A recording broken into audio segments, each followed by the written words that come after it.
Hey guys, Lance here. Now you may notice behind me that on the dual monitor mount I've only got a single monitor. Now that's because I sold my previous monitors and went out and bought the Acer Predator X34 ultra wide 21:9 gaming monitor. Now that's a curved panel, it's got 100Hz refresh rate, 4 milliseconds response time, all in a G-Sync IPS panel. The Acer Predator X34 is a 3440 by 1440 IPS panel, overclockable to 100Hz via the on-screen display. It's VESA mountable, which I'm planning on doing with my one. And for input, it's got one HDMI and one display port. It's also got 4 USB 3.0 ports and a headphone jack. The buttons have a very nice tactical feel on the bottom, and the on-screen display is very easy to use, and I got the hang of using it within just a couple of minutes.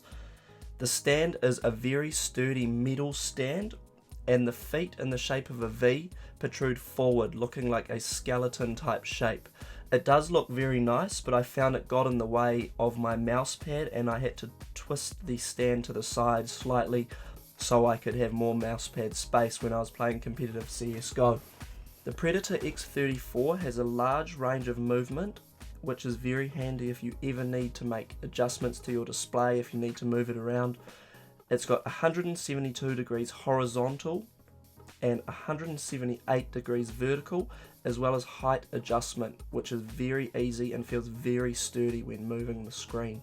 The screen has underglow LED lighting, and the colours you can choose from are red, white, green, blue and orange. I'm not too sure why they didn't include RGB for this. Now that the specs are out of the way, I wanted to mention that while this is kind of a review, it's also an overview of my particular use case and why I decided to go ahead and buy this particular monitor.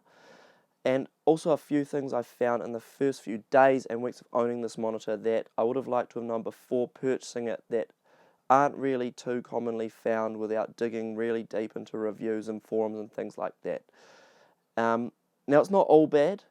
I love the monitor. It's buttery smooth, especially with G-Sync on. The color accuracy is amazing. Plus the extra desktop space you get for web browsing, word processing and things like that is awesomely helpful. And it looks amazing on the desk. I really do love the way this monitor looks. But anyway guys, let's get in. I've got Rise of the Tomb Raider benchmark running back here, which looks amazing. Now I've been wanting to mention some of the games that work perfectly in ultra wide. Now those include The Witcher 3, Project Cars, The Division, Far Cry 4 and Rise of the Tomb Raider. All of those games I've had great success running in ultra wide, full resolution on this, and they look amazing. Definitely a great experience gaming in ultra wide on all of those games. Although there's a few games that I was really disappointed didn't have the support. So far I've tried Dark Souls 3. That doesn't have ultra wide support. From what I've read on forums and things like that, some people have used hex editors to edit the exe file, although that has led to them being banned online, so I'm not even going to touch that. Another game is Fallout 4, which is very easy to get working, but I'll come back to that soon. And another game is The Evil Within. Now The Evil Within has letterboxed mode, but when you run it in letterbox mode, even when you set the resolution to 3440 by 1440, it runs in a tiny box in the middle of the screen, and it's just not a good gaming experience. So what I've been doing is I've actually been using an app called Flawless Widescreen.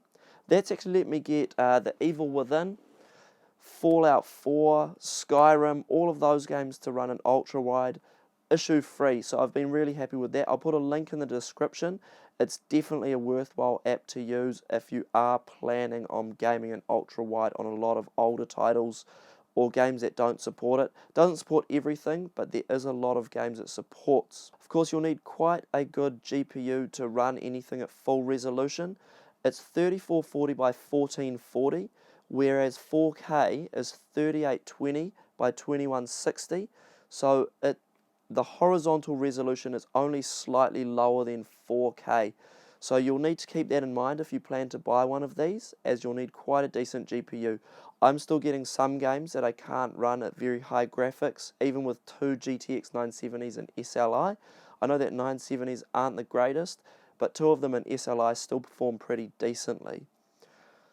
Now I've mentioned CSGO a few times in this video. and I do play competitive CSGO with this display. I'm playing with black bars at 1920 by 1080, and you don't even notice the curve. You almost even forget that it's ultra wide and it's just like playing on a normal panel. So I haven't even worried about that since I got it, which I'm really happy with.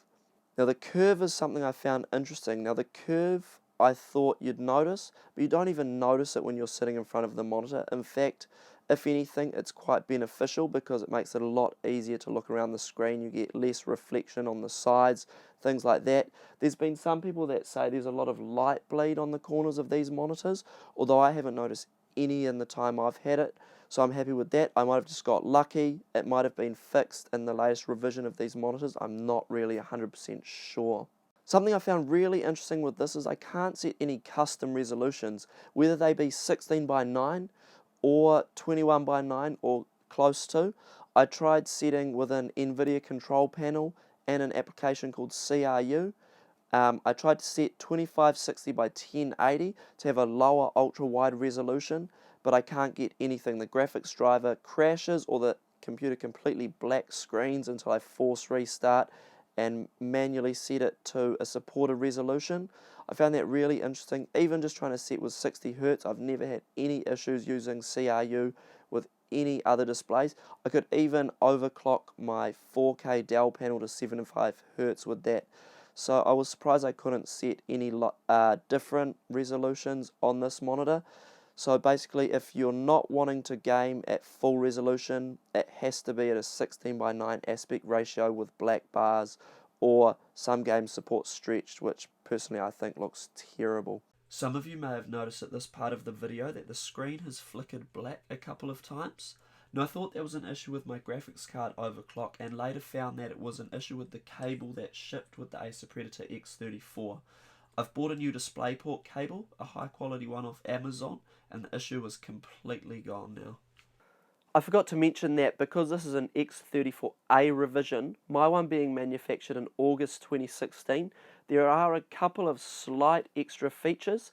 Now I actually thought that the A revision was only released to address several issues with the initial models, not being able to reach 100 Hz when overclocking, light bleed, lots of little things like that. Now, in the time I've had this, I've found the pivot that I mentioned earlier with the redesigned stand, and also there's this optional clip-on headphone bracket that goes on the back of the stand. This headphone bracket is just plastic, but I can see it being helpful for people to hide your headphones behind the monitor and have somewhere for those to hang nice and neatly. One last minor point I wanted to bring up is that I've noticed if you're wanting to use G-Sync, this is only at 60 Hz, not the overclockable 100 Hz.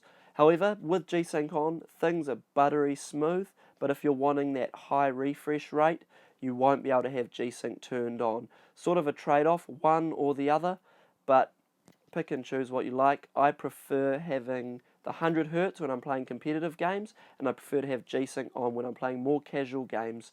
So I guess at this stage, until there's more developer support for 21 by 9 aspect ratio monitors, it's not just something you can go out, buy and plug in like a typical monitor that will be 16 by 9.